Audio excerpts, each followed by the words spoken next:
రెడ్డి ముఖ్యమంత్రి అయిన తర్వాత హైడ్రా అనే ఒక సంస్థ ఏర్పాటు చేసి దానికి అన్ని హక్కులు ఇచ్చాడు.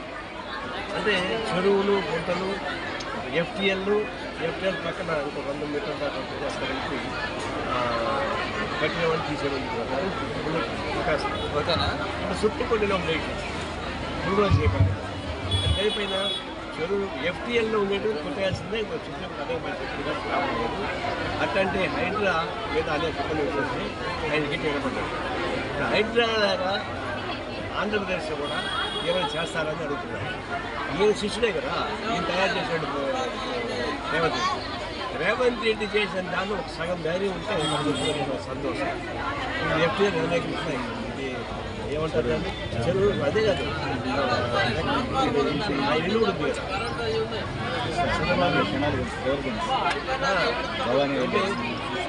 ఎఫ్టీఎల్లో అనేక విలాసవంతమైన చేస్తూ సంపన్నులకు సంబంధించిన ల్యాండ్స్ దురదృష్టవశాత్తు ముఖ్యమంత్రి కూడా ఆ ప్రాంతంలో నా ఉద్దేశం ఏంటంటే ఆయన ఆదర్శంగా దాన్ని ఖాళీ చేసి ఆయన సొంతంగా అది ఎవరు నిర్మిస్తారు ఆయన తర్వాత ఎఫ్టీఎల్లో ఉండేవాళ్ళు అంటే ఖాళీ చేయడానికి అయ్యా మీరు చేయాలనుకుంటే అది రేవంత్ రెడ్డి అడగండి చెప్తారు చేయాలి ఏవాడే కదా దాపగా చేయడానికి అవకాశం ఉంది.